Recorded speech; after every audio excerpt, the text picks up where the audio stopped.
Inverse variation.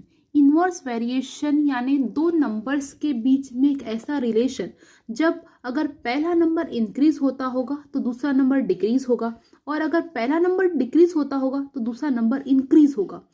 इस तरह का रिलेशन अगर दो नंबर्स के बीच में होगा तभी वो हम कहेंगे कि वो दोनों नंबर एक दूसरे के इनवर्स वेरिएशन में हैं।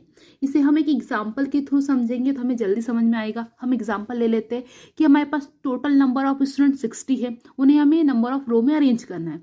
अगर हम 60 स्टूडेंट्स को एक रो में अरेंज करेंगे तो हमें हमारे रो में 60 स्टूडेंट रहेंगे। अगर हम उन्हीं को दो रो में अरेंज करेंगे तो हर एक रो में 30 स्टूडेंट रहेंगे। हम इन 60 स्टूडेंट को तीन रो में अरेंज करेंगे तो हर एक रो में 20 स्टूडेंट रहेंगे। अगर हम इन 60 स्टूडेंट्स को 6 रो में अरेंज करेंगे तो हमारे हर एक रो में 10 स्टूडेंट आएंगे।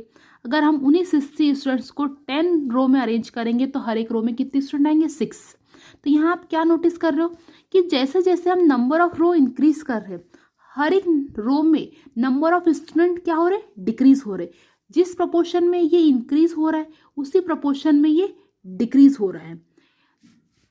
तो इसी को हम कहते हैं कि इनवर्स वेरिएशन, यानी जब हमारा पहला नंबर जिस प्रपोर्शन में इंक्रीज हो रहा है दूसरा नंबर उसी प्रपोर्शन में डिक्रीज हो रहा है, यानी ये दोनों नंबर एक दूसरे के इनवर्स वेरिएशन में हैं। इसका बहुत अच्छा एग्जांपल हम एक दूसरा ले सकते हैं कि हमें पॉइंट ए से पॉइंट बी तक जाना है। ए को अपना घर मान लो, बी को स्कूल मान लो, या फिर कोई शॉप मान लो। अगर आपको ए से बी तक जाना है, अगर आप अपनी स्पीड इंक्रीज करोगे तो आपको ए से बी तक जाने के लिए लगने वाला समय कम लगेगा। अगर आपको ए से बी तक जाना है और आप अपनी स्पीड डिक्रीज करोगे तो आपको यहाँ से यहाँ तक जाने के लिए लगने वाला समय ज़्यादा लगेगा। यानी आप यहाँ से क्या नोटिस कर सकते हो कि हम जैसे जैसे अपनी स्पीड बढ़ाएंगे टाइम कम लगेगा, जैसे जैसे हम अपनी स्पीड कम करेंगे हमें टाइम ज़्यादा लगेगा।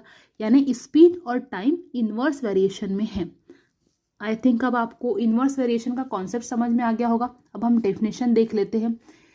इन a pair of number, if the increase in one number causes decrease in other number in the same proportion, the pair is in inverse variation। यानी अगर हमारे पास नंबर के पेयर हैं, उनमें एक नंबर इंक्रीज होगा उसके कारण दूसरा नंबर डिक्रीज होगा सेम प्रोपोर्शन में, तब हम कहेंगे कि वह पेयर इनवर्स वेरिएशन में है। इनवर्स वेरिएशन को इस तरह डिनोट करते हैं। अगर हमारे पास एक्स और वाई ले लेते हैं कि इनके बीच में इनवर्स वेरिएशन है तो हमारा x inversely proportional to y. इससे इक्वेशन के फॉर्म में लिखेंगे x equals to k upon Y.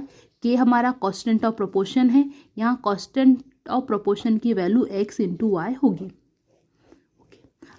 अब हम एक बार फिर से इनवर्स वेरिएशन को रिकॉल कर लेते हैं। इनवर्स वेरिएशन यानी दो नंबर्स के बीच में एक ऐसा रिलेशन जब अगर पहला नंबर इंक्रीज होता होगा तो दूसरा नंबर डिक्रीज होगा, और अगर पहला नंबर डिक्रीज होता होगा तो दूसरा नंबर इंक्रीज होगा। ओके।